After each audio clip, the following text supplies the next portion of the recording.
Karena itu di dalam Al-Quran sering diajarkan amalan-amalan yang diantara manfaatnya membuat jiwa kita tenang. Bahkan ada orang-orang yang jangankan baca, dia mendengar Al-Quran saja, itu ada kekuatan dalam jiwanya. Itu ada di Quran surah ke-8 ayat kedua. Aku berikan lewat sholat bukan beban, tapi kebahagiaan untukmu. Bukankah engkau... Bismillahirrahmanirrahim. Assalamualaikum warahmatullahi wabarakatuh. Alhamdulillah, wassalatu wassalamu ala rasulillah wa ala alihi wa sahbihi wa man walah wa ba'du.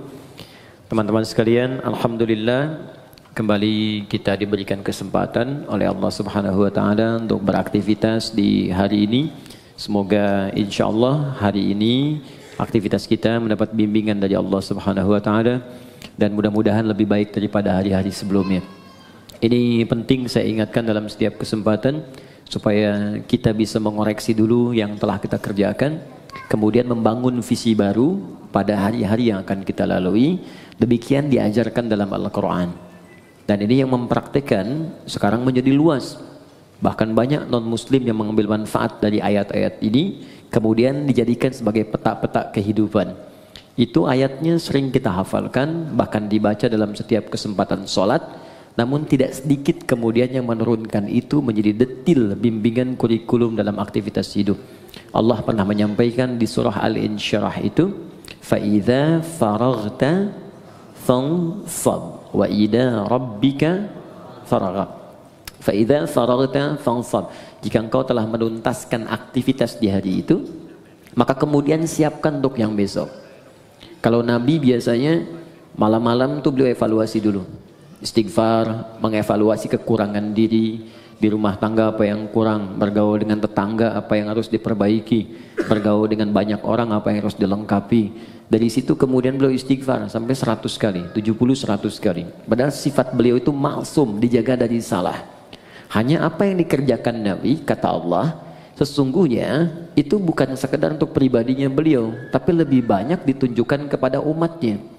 Kalau Nabi kan dijaga dari berbuat salah, kalau kita tidak ada penjagaan. Karena itu diajarkan oleh Nabi setiap akan istirahat di malam hari, coba banyak mengoreksi diri. Manfaatnya tidur juga akan lebih enak. Ketika orang banyak merenung di kesempatan malam, sebelum tidur dia istighfar, koreksi diri, itu cenderung hatinya lebih tenang. Karena itu ketika dibawa tidur, tidurnya lebih rileks, lebih santai, lebih enak. Beda ketika orang masih mengumpulkan persoalan dalam benaknya dan belum melahirkan ketenangan dalam jiwanya. Beda antara solusi dengan tenang itu lain. Ya, tenang itu belum tentu mendatangkan solusi seketika.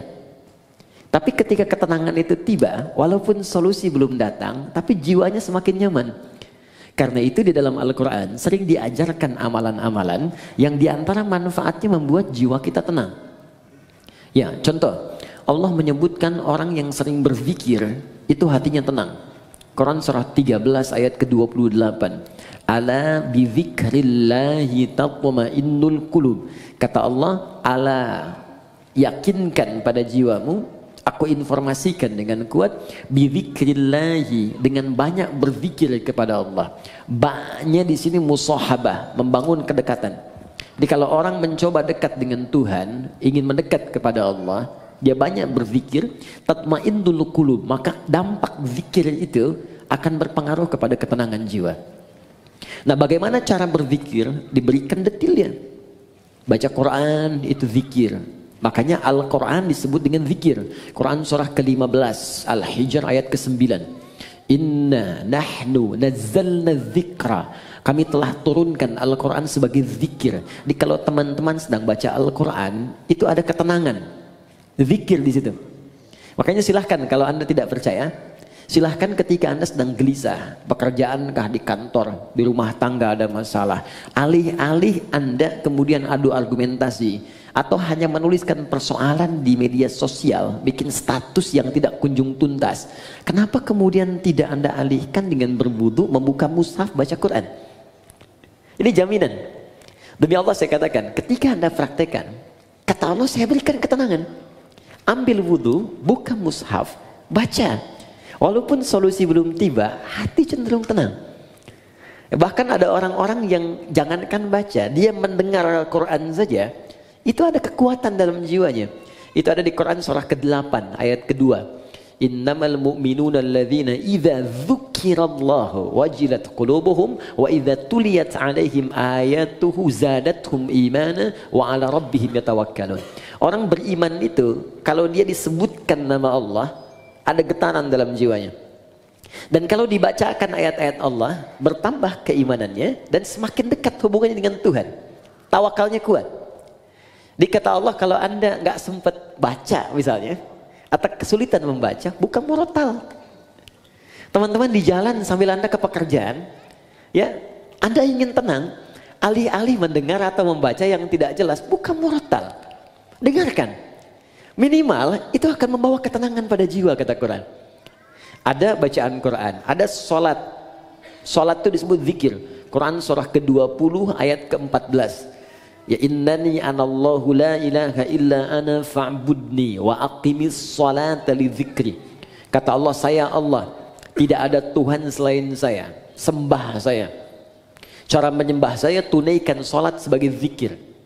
Karena itu banyak dulu orang-orang yang ketika sedang gelisah, ada masalah, dia memilih untuk berwudu, ada yang datang ke masjid, ada yang salat di rumahnya, minta solusi, minimal ketenangan tiba. Doa bagian dari zikir. Ya, Quran surah ke-7 ayat ke-205. Wadhkur rabbaka fi nafsika tadarruan wa khifatan wa dunal jahri minal qaul. Silahkan kau berdoa sebagai zikir. Karena itu orang berdoa cenderung tenang. Nah, ini disatukan saat kita akan tidur. Silakan Bapak Ibu cek. Bukankah saat akan tidur berdoa? Ya kan? Bukankah saat akan tidur diajarkan baca ayat-ayat?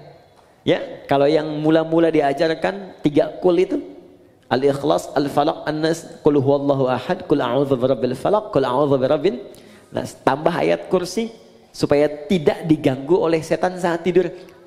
Ya, ingat, kita tidur, setan datang dalam tidur. Ya, datang dalam tidur. Makanya kalau ada mimpi buruk, Nabi mengatakan dia diganggu oleh setan. Ya, untuk itu kita meminta pencegahan kepada Allah yang tak mengantuk. Ingat, setan tak tidur, Allah tak ngantuk. Maka kita meminta, bacakan ayat kursi. Ya, lempar dia dengan ayat kursi. Allahu la ilaha illa huwal la ta'khudhu sinatun wa la naum. Ya, lempar dengan ayat kursi.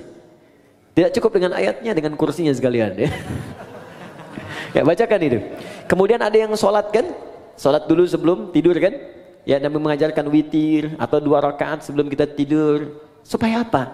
Supaya tenang. Jadi gini, saya ingin ajarkan, mohon maaf, berbagi bukan mengajarkan. Saya ingin berbagi begini. Agama itu ketika memerintahkan kepada kita, bukan ingin memberi beban. Di cara berpikirnya ingin memberikan solusi. Di ketika Allah minta kita sholat, sebetulnya ingin memberikan ketenangan. Minta kita berdoa supaya kita nyaman. Allah nggak butuh dengan sholat kita. Semuka langit dan bumi tidak bersujud kepada Allah, tidak akan menurunkan status Allah sebagai Tuhan. Cuma kita yang butuh. Makanya ketika dipanggil hayya 'alas shalah, Anda bertanya, kenapa salat? Kata Allah lewat suara azan, hayya 'alal falah. Yang aku berikan lewat salat bukan beban, tapi kebahagiaan untukmu. Bukankah engkau selalu minta, ya Allah bahagiakan rumah tanggaku, ya Allah sukseskan pekerjaanku. Aku yang punya, datang kamu sujud, minta aku berikan.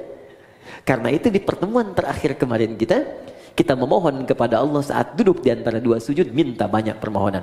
Rabbil filli warhamni wajburni warfa'ni warzuqni, dan seterusnya.